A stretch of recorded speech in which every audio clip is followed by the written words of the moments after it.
Verið þið velkomin í Kaffikrókinn, hlaðvarpsþátt félags atvinnurekenda. Ég heiti Ólafur Stephensen og er framkvæmdastjóri FA. Þessa dagana fáum við til okkar oddvita framboðana í borgarstjórn til að ræða stefnu flokkana og hagsmuni atvinnulífsins í borginni. Og hingað er komin til mig í dag Kolbrún Baldursdóttir, oddviti Flokks fólksins. Vertu velkomin. Takk fyrir. Nóg að gera í kosningabaráttu? Já, það er verið að hlaupa á ýmsa staði. Já, og ferðu mikið í fyrirtækin? Nei, það er ekki svo mikið, en þá svona segir þetta, það man ég hvernig þetta var og þá voru mitt frambjóðendur að fara á vinnustæðina mjög mikið. Það hefur held ég aðeins breyst. Já. Sko, já, eins og ég sagði við þig þegar ég bauð hingað ástæðan fyrir því að við fáum ykkur oddvitana hérna spjall er að reyna að setja svona svolítið fókus á málefni atvinnulífsins og fyrirtækjana. Okkur finnst það kannski ekki alveg rætt nú og mikið svona í kosningabaráttunni almennt. Nú er ég búin að lesa stefnuna ykkar hérna fyrir kosningarnar og ég finn bara ekkert starfsumhverfi fyrirtækja eða atvinnurekstur í borginni. Því hafið þið einhvern áhuga á þeim málum, er það ekki? Já, sko, okkar flokkur og stefna gengur náttúrulega fyrst og fremst gengur út frá því að taka utan fólki í borginni og flokkurinn er stofnaður af einmitt formann sem er öryrki sjálf. Varaformann er einnig öryrki, þannig að upphaflega var þetta svona mest áherslan á öryrkja og eldra fólk. Síðan hefur þetta orðið þróun og ég kom borð þarna fyrir 5 árum síðan og ég er sálfræðingur, búin að vinna mikið með börnum, ólingum, foreldrum. Þannig að ég hef þarna og við höfum ákveðið að hlúa virkilega vel að þeim hópi líka og í rauninni að berjast gegn fátækt og það að allir í borginni geti bara átt ágætis gæða líf. Og liði vel, þannig að þetta er í rauninni áherslan og á helstu baráttu málin. Og maður getur ekki verið að fara út allt og svo tengist þetta auðvitað allt saman. Bara eins og þegar COVID skall á, þá var flokkur fólksins í borginni lagði mikla áherslu á að hlúa fyrirtækjum og sérstaklega þeim smærri og viðkvæmustu. Því að auðvitað þurfa fyrirtækina að vera í góðu lagi líka. Við þurfum auðvitað að hafa atvinnu og þetta hangir allt saman þó að áherslan sé á fólki fyrst eins og við orðum það. Já, þið segja með fólki fyrst svo allt hitt, en það er ekki líka hægt að líta þannig á að atvinnulífið þurfa sömuleitt að koma fyrst til að búa til störf sem búa til útsvarstekjur og svo náttúrulega tekjur af fasteignasköttum og þjónustugjöldum fyrirtækjana sem að búa til peningana sem þið getið síðan notað í velferðarþjónustu. Jú, algjörlega og það er sannarlega stjórnmálaflokkar sem eru akkurat þarna.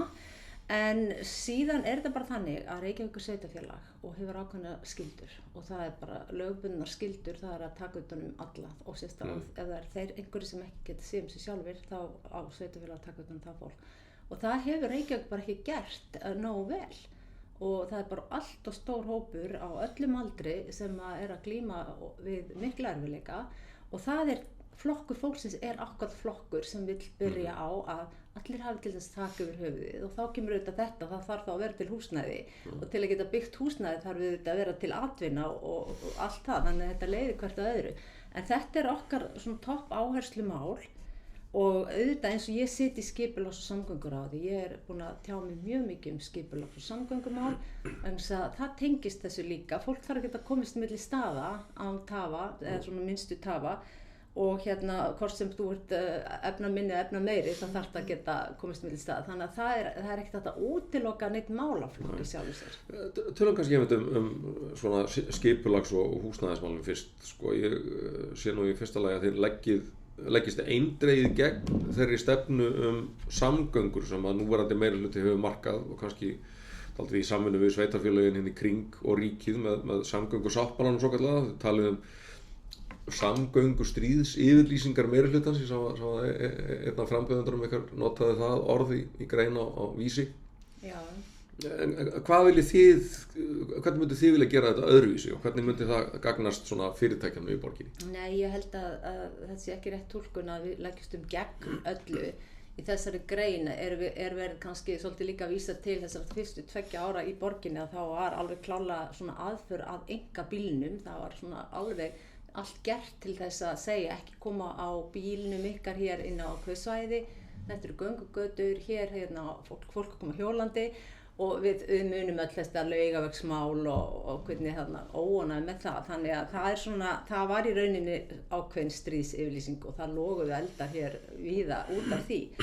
En við erum við viljum að fólk fá að ráða því sjálft hvernig það kemst milli staða og við vitum það, fólk sem býr í úthverfum og þetta er bara landsbyggðarfólk að koma til borgarinnar, að það, ef það kýs og þarf að nota sinn bíl, að þá gera það og á ekki að vera undir einhverjum áróðri með að ef þú nota bílinn þá getur ekki komið hingað og það er orðið mjög erfitt aðgengi niður í bæ. Við vitum alveg að bílastæðum hefur fækkað gríðarlega, það er búið að stækka þessi gjaldsvæði og hækka gjaldið og til dæmis fyrir fólk sem að treysti sér ekki í bílastæðahúsin, sem er bara ákveðin hópur, að þá hættir þetta fólk bara hreinlega að koma inn á þetta svæði og það sýna kannanir að úthverfafólki sem býr í úthverfunum og ákveðin aldurshópur er ekki lengur að koma inn svo mikið í bæinn.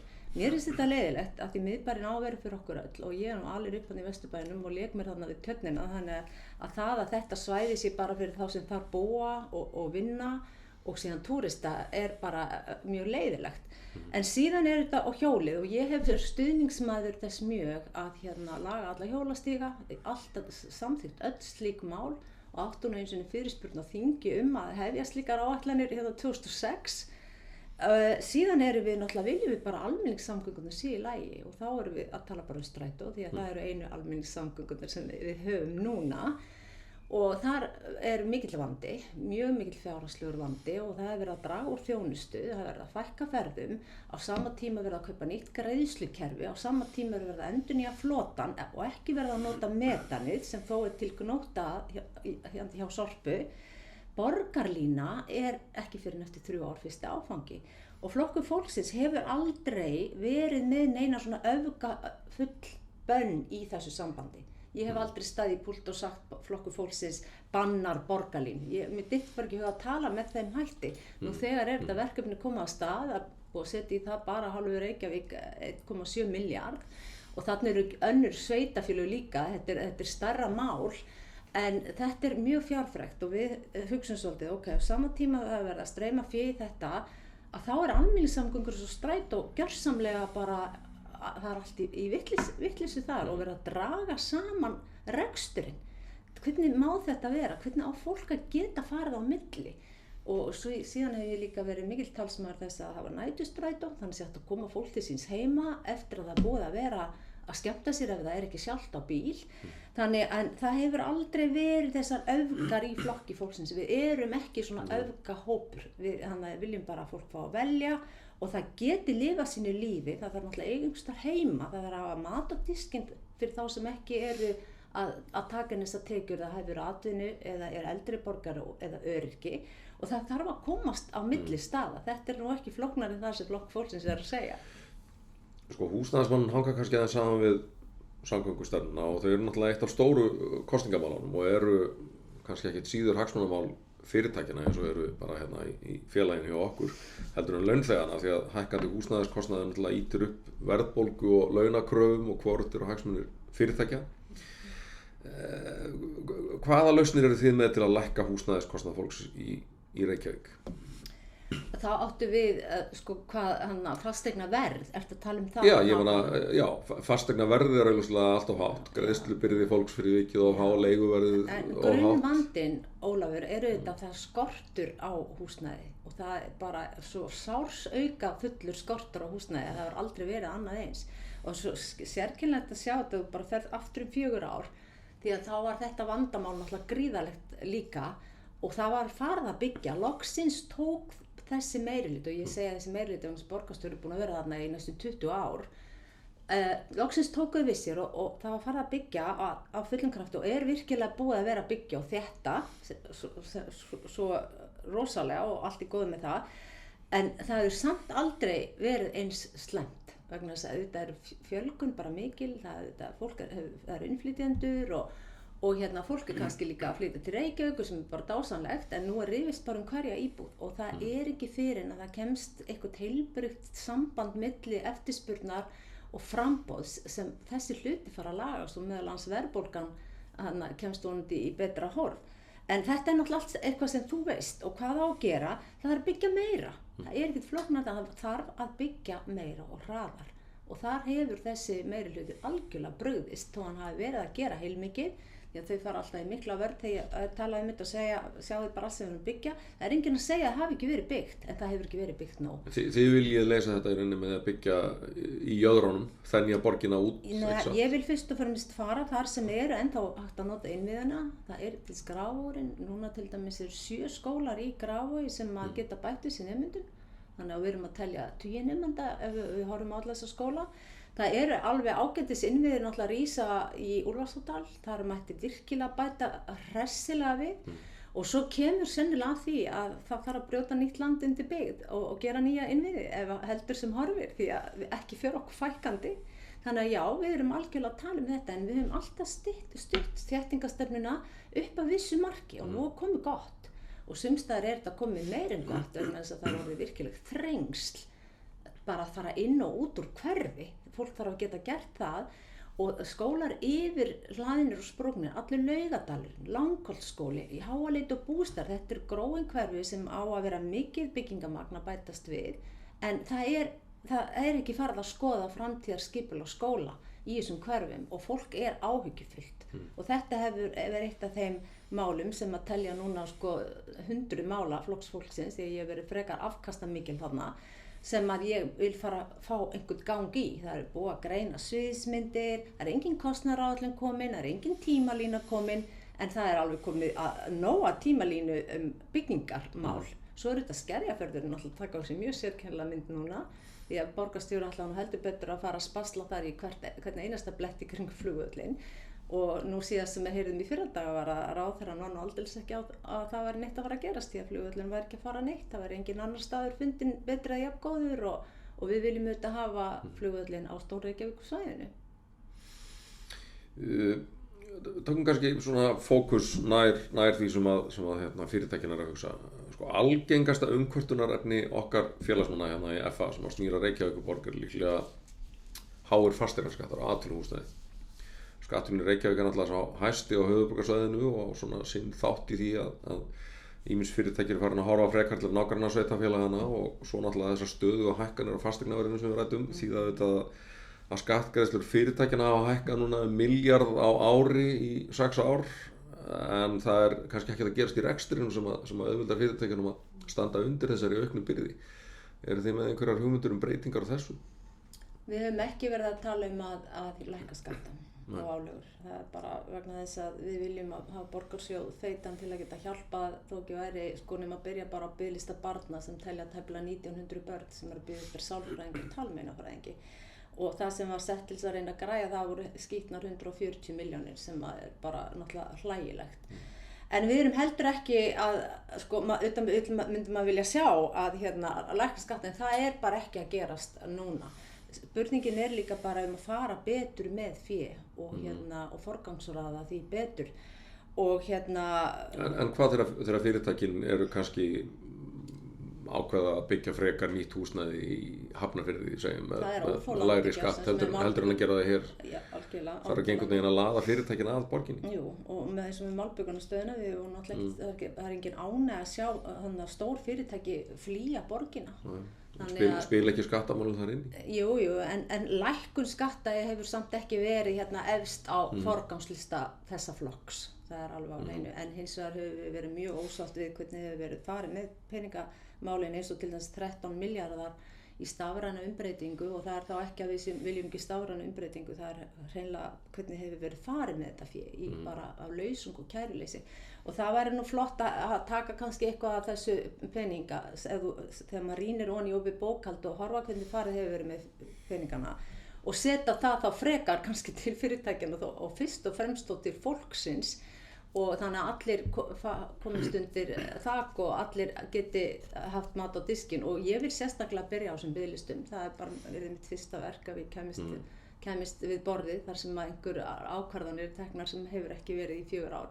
Við hefur verið rosalega, þetta hefur verið mjög erfitt að vera í minnihluta í borginni í 4 ár vegna þess að þú hefur örugglega heyrt það og við erum öll búin að segja frá því í minnihlutanum Ég alveg saman hversu góð málin eru og maður með stóran hópa baki sér að vinna þau, þá fara þau bara lóðbeint í tætarann eða ruslið. Það bara nánast falla að koma nokkur í gegn.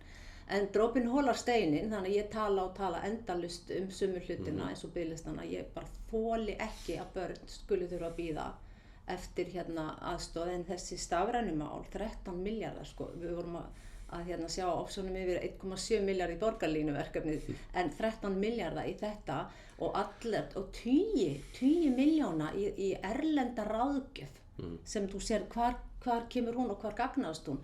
Og svo á sama tíma var sko 20 kerfisfræðingum sagt upp rétt þegar COVID var að byrja til þess að ráða fólk frá úr einkageiranum fyrir svolítið mikið hærri laun til þess að náms leika sér í þróun og tilraunum og þróunarfasa og uppgötunarfasa á lausnum, stafrænum lausnum sem nú þegar eru til eins og í Stafræn Ísland. Já.